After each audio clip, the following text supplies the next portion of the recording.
Beautiful humans, welcome to Become Unlimited. I am Jonathan Perez, your host. In this episode, we're going to dive into a topic that I believe is extremely important for anyone that is interested in leadership, that is interested in achieving the extraordinary, that is interested in doing big things with their life. No matter who you are, if you're interested in becoming all that you can be, you're going to want to listen to this episode, because what I'm going to share with you is what has freed me in my life and continues to keep me free on a daily basis. And here's the thing. So much personal development work, spiritual work, emotional work, inner work, whatever you want to title it, focuses a lot on healing. We heal, we do some mindset work, we look at our shadows, we look at the things that are holding us back. And those things are great. However, one of the things that I found is that many of the people that I work with, they've done a lot of the work to get to where they're at. And one of the reasons they are capped in their performance, and this is where I was at as well, this is what was blocking me, is this one thing, a lack of acceptance for themselves. And let me reframe that. Complete, radical, and sincere acceptance. I'm using as many adjectives as I can because I really want to make the point. This is about radical acceptance of ourselves, meaning we love ourselves so much, so much as we are right now, while knowing that we're still working on things in our life. We might have goals that we're going after. Yes, beautiful. But here's the distinction, and here is why I'm really hitting home on this radical acceptance conversation, because many of us try to go and do more personal development work to try and get something.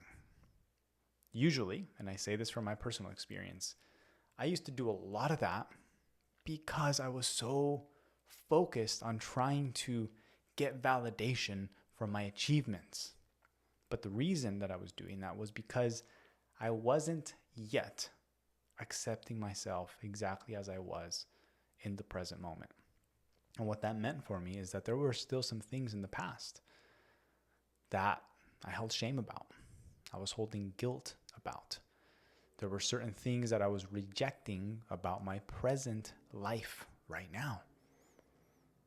And so when we do that, and even if it's unconscious or subconscious to us, there's something that's still present within our system that is blocking the next level of achievement, of freedom, of joy, of performance, whatever it is you're after. And so the invitation here is for you to consider, am I fully in love with myself right now, in this moment? Exactly as I am, knowing that I'm working towards my dreams. Yes, I am. You are. We all are. However, even if I didn't get the thing, can I be as in love with life and myself right now without those things? That would be a signal or a symptom, if you will, that would showcase to you whether or not you're in full acceptance of your life and yourself. And here's the thing, because it's coming to my mind right now that some of the pushback might be, well, I'm dissatisfied with my life, so how can I accept it?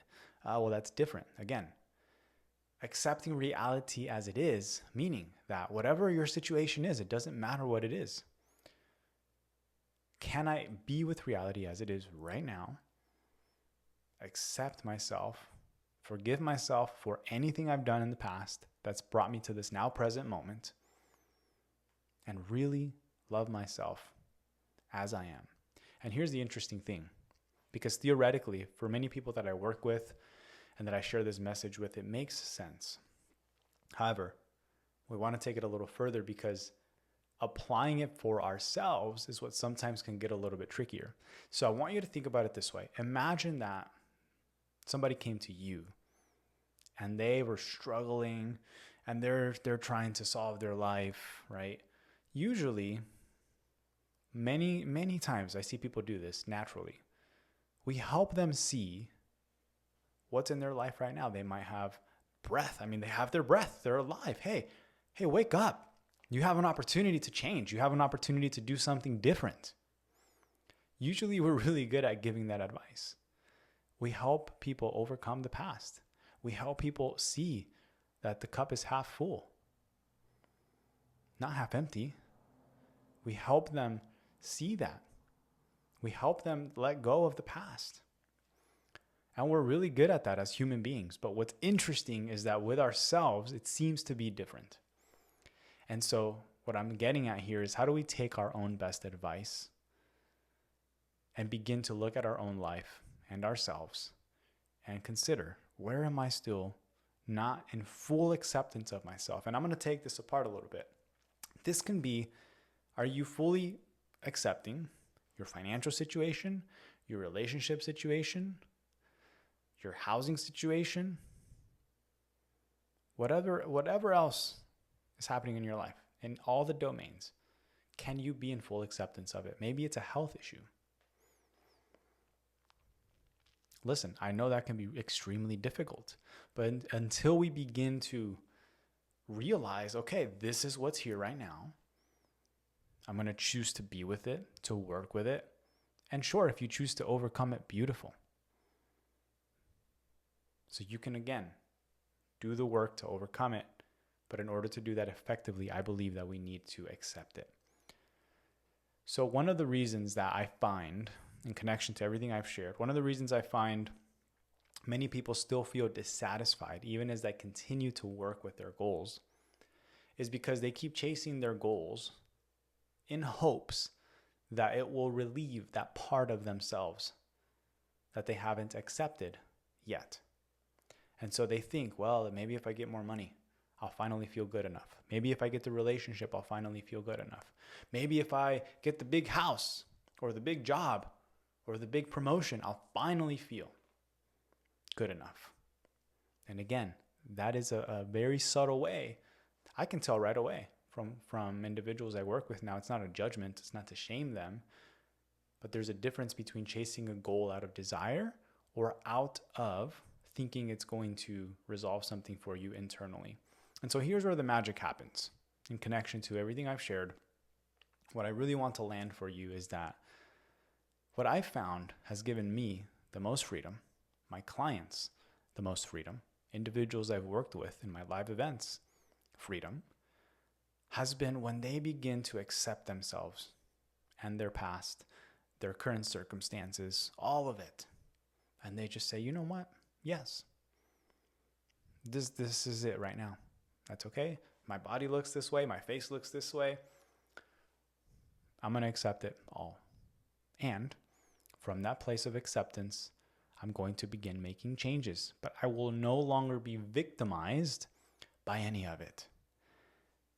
And so now, to evolve, what I'm sharing here is that when you take responsibility and accept your current situation and own it and accept yourself and everything in your life, what shifts is that we move out of victim consciousness or simply victimhood or victim mindset. And we begin to open up the possibility for change. Not from a place of, I need to do more work, I need to grow because I'm broken. Rather, you know what? I accept myself and love myself exactly as I am. Sure, I don't have the money, the relationship, the house, the career. But actually, as I am right now is beautiful, simply because I'm human. From that place, now you've moved into a space where possibility has opened up and you can make changes in your life from an empowered state. So I'll summarize here what I've shared. The core concept, the core idea here is that for us to experience more freedom in our life, more empowerment in our life, we want to look at anything we're still holding shame about from the past, anything about our current reality that we have not accepted. It can be body related, it can be health related, it can be financial related, whatever it's about. I encourage you to focus and practice on accepting this and then practice on a day-to-day basis, accepting yourself for being exactly where you're at. Being exactly where you're at on a daily basis. Just practice it. And the more you do that, the more you're going to feel free to actually pursue what you want, not from a place of victimhood, but from a place of already feeling complete and whole because you've accepted yourself. You're not waiting for something out there to make you feel good enough. You're making yourself feel good enough. Contemplate this. I hope that it provides a sense of freedom in your life. If you have any questions, shoot me a DM on Instagram. If you want to go deeper, I have one-on-one private coaching spots available. You can check out some of the programs that I have coming up as well on my website. Anything that's coming up in my world, you'll find it on there. And again, thank you for tuning in. Accept yourself exactly as you are. And I'll see you on the next episode. Thank you.